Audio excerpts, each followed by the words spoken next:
오늘 드릴 말씀은 이제 계속해서 이제 성경 인물들에 대해서 앞선 형제님들께서 이제 나눠 주셨는데, 저는 인물 한 명이 아니라 좀 여러 사람을 좀 함께 보기를 원합니다.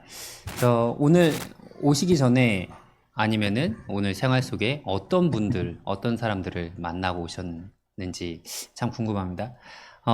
세상을 살아갈 때는 참 많은 사람들과 관계를 맺고 그 사람들을 만나고 관계를 맺고 또 영향을 받습니다.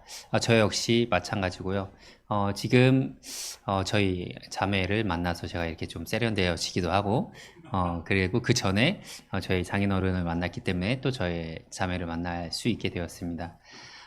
그래서 저희 자매는 또 저의 잘생긴 얼굴을 이렇게 매일같이 볼 수 있어서, 어, 저기 해옥자매님은 뭐 형제님 잘생기셨으니까 뭐 예, 괜찮고요. 네, 네. 자매님이 안 계셔서 네. 그만큼 많은 사람들과 관계를 맺고 많은 사람들에게 영향을 받습니다. 저희가 태어나서 처음 관계를 맺는 사람들은 부모님이죠. 그리고 나서 가족들, 그 다음 친지들. 시간이 조금 지나면은 친구들과 다른 여러 사람들과 관계를 맺고 살아가게 됩니다. 그리고 지금 여러분의 옆에 앉아 계신 성도님들도 보게 됐고요. 그리고 앞에 있는 저도 또 만나게 되었습니다. 어, 우리는 만나는 사람들에게 영향을 받기도 하고 영향을 또 주기도 합니다. 그래서 어려서부터 이제 부모님들이 항상 하시는 말씀이 있죠. 좋은 친구 사귀어라. 나쁜 친구랑 놀지 말고 좋은 친구 사귀어라. 왜 그럴까요? 그 사람들에게 그만큼 영향을 많이 받기 때문입니다. 저도 그렇지만 저희 자매도 걱정이 되게 많아요. 은율이가 친구 따라 강남 가는 스타일이라서 애가 너무 친구들을 좋아해서 이 자녀가 어떻게 과연 클지 너무나 이제 많은 고민을 하게 되는데, 그만큼 다른 사람들한테 영향을 많이 받는 사람들도 있고 덜 받는 사람들도 있지만 어쨌든 우리들은 누군가를 만나면서 영향을 주고받게 됩니다. 2000년 전에 한 분이 이 땅에 오셨습니다. 누구시죠? 예, 예수님께서 이 땅에 오셨습니다. 그리고 예수님은 오셔서 정말 많은 사람들을 만나셨어요. 우리가 뭐 사람들을 많이 만나고 뭐 영업직 하신 분들은 또 여러 사람 만나지만 예수님 같이 많은 사람들을 만나진 않았을 거예요. 뭐 예수님이 만난 사람들을 숫자로 헤아리자면 뭐 엄청났겠죠. 그만큼 예수님이 오셔서 많은 사람들을 만나셨고, 그리고 예수님은 또 수많은 영향을 끼치셨습니다.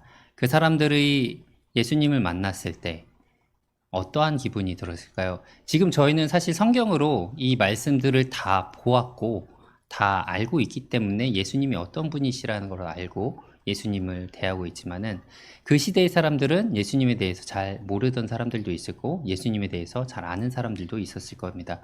어쨌든 그 예수님을 처음 만났을 때 그 사람들의 느낌은 과연 어떠했을까라는 생각을 해보게 됩니다. 그리고 그 사람들에게 예수님께서 준 영향이 어떠했는지 한번 보기를 원합니다. 네. 어, 이번에는 이제 제가 오늘은 두 가지 부류의 사람들을 만나볼 텐데요. 첫 번째로 만나게 될 부류는요. 어, 예수님께서는 이 땅에 오셔서 사람들에게 참 많은 것을 해주셨어요. 제가 말씀을 준비하느라고 사복음서를 한 권당 한 네다섯 번씩은 들은 것 같아요. 계속해서 듣고 들으면서 저번에 저희 통독 캠프 할 때 들었던 그 공동체 성경 읽기 그 말씀을 들었는데, 예수님 목소리 하시는 분이 너무 인자로우세요. 말씀을 들으면서 예수님이 정말 이게 계속 그냥 듣다 보니까는 이게 너무 예수님 정말 인간적이신 면도 많고 정말 인자하시고 정말 하나님이 사람을 너무 사랑하셨구나라는 게 이 목소리도 통해서도 느껴질 정도로 성우분이 너무 잘하시더라고요. 그래서 말씀을 준비하면서 저도 참 많은 감사가 됐는데, 예수님은 이 땅에 오셔서 굉장히 많은 이적을 베푸셨습니다. 병든 자를 고치고 귀신 들린 자에게 해병을 놓아주시기도 하고요. 또 죽은 자를 살리시기도 하는 기적을 일으켰습니다. 그래서 첫 번째로 만나볼 그룹은요. 한 명은 중풍병자였고요. 그 다음에 어떤 사람들은 죽은 자가 살아나는 것을 보기도 했고, 또 어떤 사람은 나병, 문둥병이라고 하죠. 나병에서 깨끗함을 입은 사람이었습니다. 그 첫 번째 사건을 함께 보도록 하겠습니다. 누가복음 5장 17절에서 25절입니다. 다 잘 아시는 사건이실 거예요. 이 사건은 예수님께서 이제 한 집에서 나서 이제 가르치시면서 많은 사람들이 몰려오니까 병든 자를 고치시기도 하고 있었는데, 어떤 한 무리가 나타났습니다. 그들은 손에 침상을 들고 있었고요. 그 침상에는 환자가 한 명 있었습니다. 그런데 아까 말씀드렸다시피 예수님을 이 만났던 사람이 너무나도 많았어요. 그리고 예수님이 계신 곳에는 항상 그 무리가 함께 했습니다. 지금 이 장면만 보더라도 그 27절에만 보도 갈릴리의 각 마을과 유대와 예루살렘에서 온 바리새인과 율법 교사들이 앉아 있다라고 얘기했는데, 그들만 있었을까요? 그들 외에도 많은 사람들이 예수님을 둘러싸고 있었을 겁니다. 그래서 그 침상을 든 사람들은 예수님한테 도저히 갈 수가 없는 상황이었습니다. 그래서 그들은 한 가지 아이디어를 짜냈죠. 어떻게? 천장을 뚫자. 야. 사실 저는 이스라엘을 가본 적도 없고 이스라엘 집들을 자세히 본 적이 없어서 어떻게 생겼는지 모르겠어요. 전 집 하면 그냥 전통적인 한옥, 이제 기와라고 여기가 나오기 때문에 기와하면 그냥 한옥 같은 느낌으로 이렇게 생각을 했는데, 사실 한옥도 뚜껑을 열어가지고 사람 내린다는 게 쉬운 게 아니거든요. 근데 그 당시에 집에 천장을 열어서 지붕을 열고 사람을 예수님 앞으로 내려보냅니다. 참 어떻게 보면 되게 무모한 행동일 수도 있겠는데 그만큼 간절했다라고 생각을 합니다. 그래서 그들은 예수님 앞에 그 중풍병자를 놓게 됩니다. 그리고 예수님은 그것을 보시고 이렇게 말씀을 하시죠. 그들의 믿음을 보시고 말씀하시는 게 중풍병자에게 이야기합니다. 아야, 내 죄사함을 받았다 라고 이야기를 하십니다. 그때 아까 17절에서 보시면은 바리새인과 율법교사들이 그 옆에 있었다라고 했는데요. 그 당시만 하더라도 죄사함을 주는 행위는 누구만 할 수 있었을까요? 네, 하나님만 할 수 있었습니다. 네, 하나님 외에 죄사함을 주는 것은 누구에게도 허락하지 않았었고요. 그러자 바리새인들은 속으로 생각했죠. 이 사람이 신성모독을 한다. 예수님에 대해서 바리새인들은 예수님이 누구셨는지 몰랐기 때문에 그렇게 이야기를 합니다. 그러자 예수님께서는 그들의 속을 아시고 내가 죄사함을 하는 권세도 나에게 있다라는 것을 알게 하시면서 그 중풍병자에게 침상을 들고 가라라고 얘기를 하니까 그 중풍병자가 어떻게 했나요? 일어나서 그 침상을 들고 갑니다. 그런데 가면서 했던 행동이 한 가지가 있습니다. 뭔지 아시나요? 네, 하나님께 영광을 돌리고 그 자리를 떠나가게 됩니다. 네, 바로 두 번째 사건을 보겠습니다. 똑같이 누가복음에서 나온 이야기고요. 7장 11절부터 16절. 잘 아실 겁니다. 나인성의 과부의 자녀가 죽은 사건입니다. 예수님께서 나인성으로 들어가실 때 성문 앞에서 한 청년이 장례되는 것을 목격하게 됩니다. 그리고 그 옆에서 울고 있는 어머니를 보게 되죠. 그 어머니는 과부였습니다. 예수님 아까 말씀드렸다시피 예수님 굉장히 인정이 많으셨던 분이세요. 그래서 예수님께서 그 과부에게 가서 울지 말라라고 하면서 위로를 하시고 바로 가셔서 그 아들 청년에게 가서 일어나라라고 이야기를 하십니다. 굉장히 단순한 행동이지만은 예수님의 말에는 힘이 있고 그것을 하실 수 있는 능력이 있었기 때문에 그 청년은 곧바로 일어나서 앉고 말도 하게 됩니다. 지금 이 시대에서도 사람이 그렇게 살았다라고 하면은 엄청나게 큰 이슈가 될 텐데 그 당시에는 더욱더 큰 사건이었죠. 그러자 그 16절에 보면은 모든 사람이 두려워하며 하나님께 영광을 돌려 이르되 큰 선지자가 우리 가운데 일어났다라는 이야기를 합니다. 이 사건을 볼 때에도 예수님의 큰 기적을 본 사람들은 하나님께 영광을 돌리는 장면을 보게 됩니다. 바로 세 번째 이야기 보도록 하겠습니다. 네, 이거 역시 누가복음에서 나온 이야기고요. 17장 11절에서 19절까지 나오는 사건입니다. 이번 사건은 그 아까 말씀드렸죠. 나병, 문둥병 환자들이 있는 사건입니다. 예수님께서 예루살렘으로 가는 길에 잠깐 들른 한 마을에서 있었던 사건이고요. 그곳에서 10명의 나병 환자를 만나게 됩니다. 그 구약 때부터 그 문둥병에 걸린 사람들에 대해서는 하나님께서 그들을 따로 격리시키고 그들이 다 낫기까지 마을에 들어오지 못하게 막고 여러 가지로 굉장한 제약들이 많았던 병이었습니다. 그래서 그들은 그 율법대로 자기의 가족들에게 갈 수도 없었고 외부에서 생활을 했겠죠. 근데 예수님께서 그들을 보시고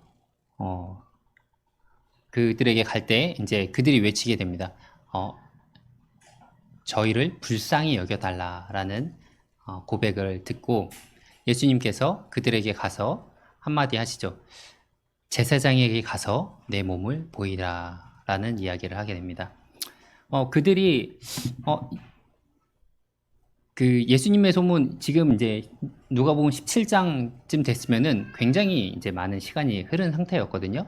예수님에 대한 소문을 당연히 들었고 예수님이 누구인지 알았을 것입니다. 그렇기 때문에 자기를 불쌍히 여겨달라고 이야기를 했겠죠. 그래서 예수님의 말을 들었을 때 우리가 낫겠다라고 생각하고 곧바로 제사장에게 가게 되는 모습을 보게 됩니다. 근데 그 중에 한 사람이 가는 길에 깨닫게 됩니다. 내가 몸이 깨끗게 됐다라는 것을 깨닫게 되고 곧바로 그 한 행동이 있습니다. 15절을 보게 되면은 그중 한 사람이 자기가 나은 것을 보고 큰 소리로 하나님께 영광을 돌리며 돌아와. 이 역시도 자기의 나은 것을 보고 하나님께 영광을 돌리는 모습을 보여주게 됩니다. 지금 이 세 사건을 통해서 보게 되면은 그 사람들은 놀라운 이적을 직접 경험하기도 했고요. 어떤 이는 그 옆에서 목격을 하기도 했습니다. 그리고 나서 그들은 다 같이 한 목소리로 하나님께 영광을 돌리는 모습을 보게 됐습니다. 왜 어째서 하나님께 영광을 돌렸을까요? 상호 형제님 혹시 옆에서 굉장히 이제 이경영 형제님께서 굉장히 놀라운 은혜로 형제님의 뭐 질병을 치유해줬다 그러면은 어떻게 하시겠습니까? 이경영 형제님을 찬양을 하겠죠. 아무래도 많은 세상 사람들이 또 이단들도 그 이적을 일으킨 사람들한테 현혹이 돼서 그 사람들을 찬양하고 섬기기도 하죠.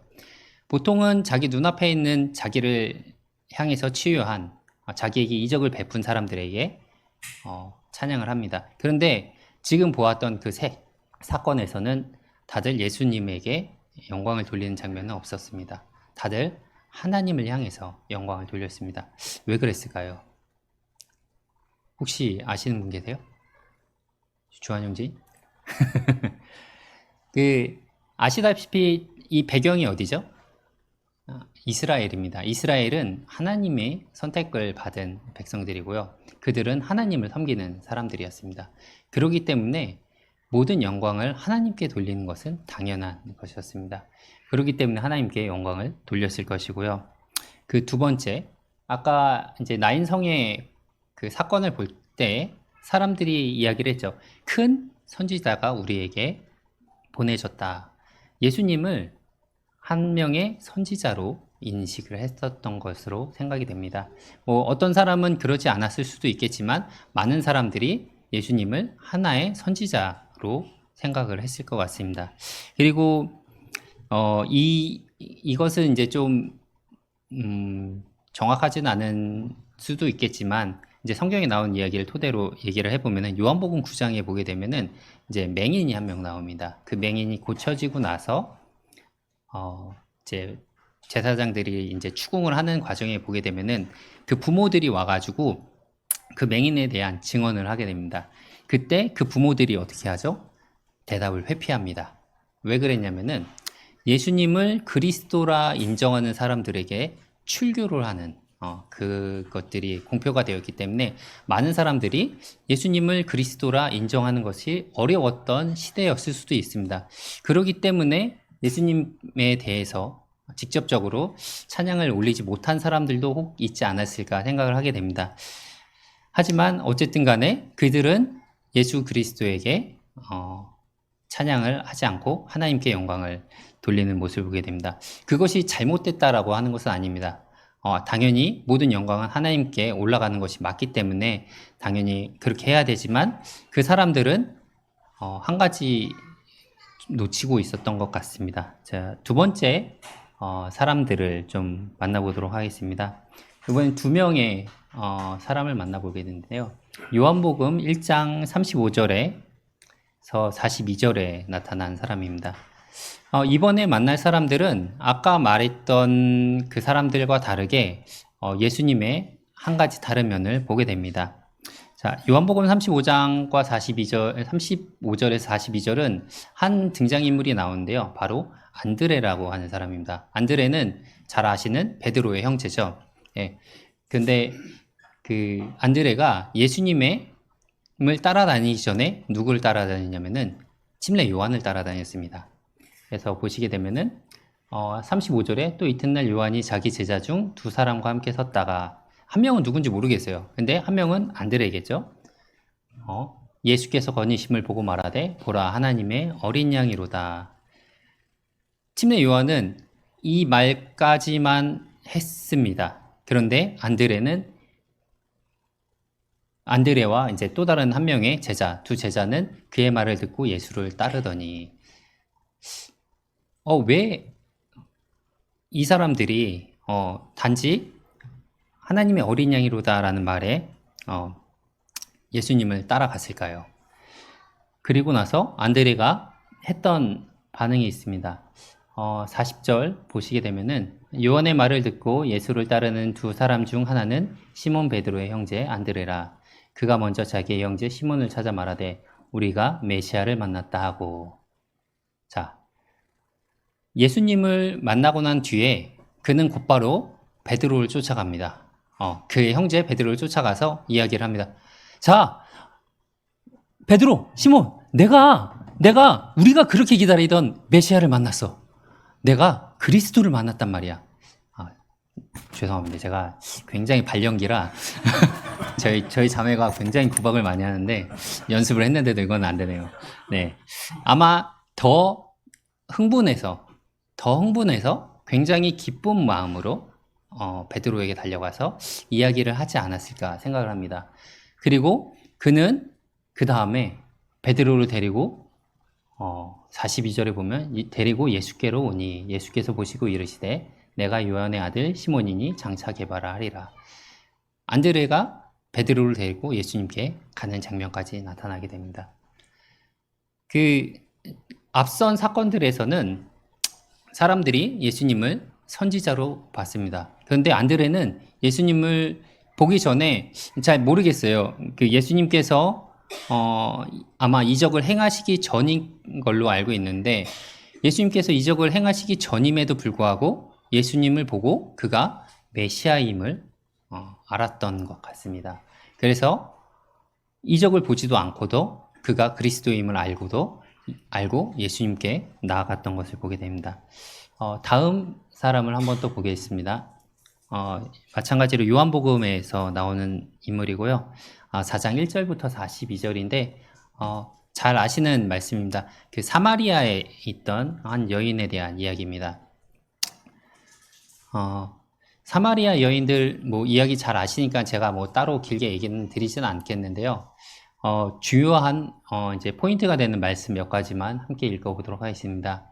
28절에 보시면 여자가 물동이를 버려두고 동네로 들어가서 사람에게 이르되 내가 행한 모든 일을 내게 말한 사람을 와서 보라. 이는 그리스도가 아니냐 하니 그들이 동네에 나와 예수께로 오더라. 그 예수님께서 사마리아로 들어가셔서 계실 때 우물가에 한 여인이 왔습니다. 그리고 예수님과 심도 깊은 이야기를 나누게 되죠. 예수님께서는 모든 사람의 속마음과 그들의 행동과 그리고 그들의 처한 상황을 다 알고 계셨습니다. 그리고 사마리아 여인에게 그것들을 얘기를 했을 때 그 여인이 했던 행동은 자신의 그 자리에 왔었던 목적은 뭐였습니까? 자기는 물을 뜨러 왔었습니다. 물을 뜨러 왔었는데 그 주요 목적인 물동이를 내어놓고 다른 일을 하고 합니다. 무엇이냐면 마을 사람들에게 가서 자기가 만난 그리스도를 전파하고 있었습니다. 안드레는 자기 형제 베드로에게 갔죠. 그런데 이 여인은 마을 사람들, 아마 많은 사람들에게 이야기하지 않았을까 싶습니다. 한 집에 들어가서 얘기한 게 아니라 아마 광장에서 이야기를 했을 수도 있고요. 자기가 아는 여러 집들에 돌아다니면서 이야기를 했을 수도 있습니다. 지금 저기에 그리스도께서 와 계신다. 와서 봐라.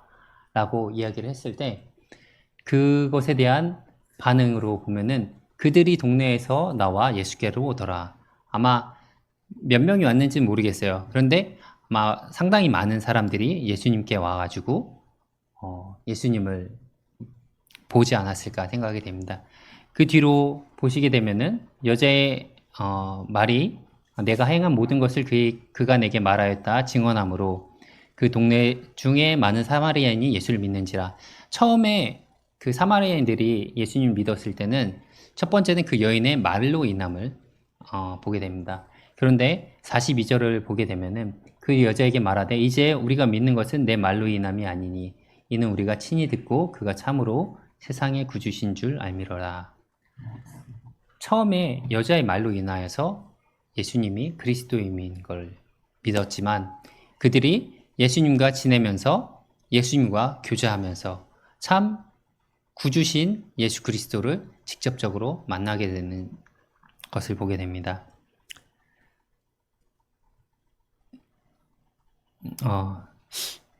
이 여인 또한 이제 기적이라면 기적이고 아니라면 아닌 하나님께서 놀라운 이적을 이 사람들 앞에서 베풀지는 않으셨습니다. 하지만 이 여자도 예수님과의 대화를 통해서 이분이 그리스도이시고 자기가 기다린 메시아 구주시라는 것을 알고 사람들에게 나아갔던 것을 보게 됩니다.